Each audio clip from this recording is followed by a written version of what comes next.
మాట్లాడినాడు ఐమాక్స్తో ఈ సినిమా బాగుంది బాగుంది బాగుందని చెప్పి సరే వేసుకున్నారు హీల్స్ పెట్టేసుకున్నారు ఆ పని డబ్బులు వచ్చినాయి కానీ నేను జనాలకి నేనేం చేశాను అది కాదు పాదాడ సరే రామారావు గారు రక్తం అన్నా నేను మెగాస్టార్ లాగా డ్యాన్స్ చేస్తాను ఇవన్నీ దేనికన్నా అసలు ఇవన్నీ నేను ఫేమస్ అవడానికి కన్నా కామెడీ కన్నా కానీ నా వల్ల ప్రజలకి ఏం వచ్చింది ఆదాయం అది కాదు బాధ అసలు నేను ఏందో అనేది జనాలకు అర్థం అవ్వాలి అదే కదా నేను ఏం చేస్తున్నాను అనేది నా ప్రజలకి జనాలందరికీ అర్థం అవ్వాలి ఆ సినిమాల వల్ల దేశానికి ఏం ప్రయోజనం అది కూడా అర్థం అవ్వాలి సినిమా తీశారు వాళ్ళు బాగుపడ్డారు మాకేం వచ్చింది ఓడి సచినాడు దేవుడు ఎంత బాధ ఇది చా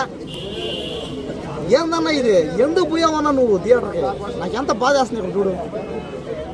ఇప్పుడు మీ అమ్మ మీ నాన్న ఉంటారు ఎంత బాధపడతారు నిన్ను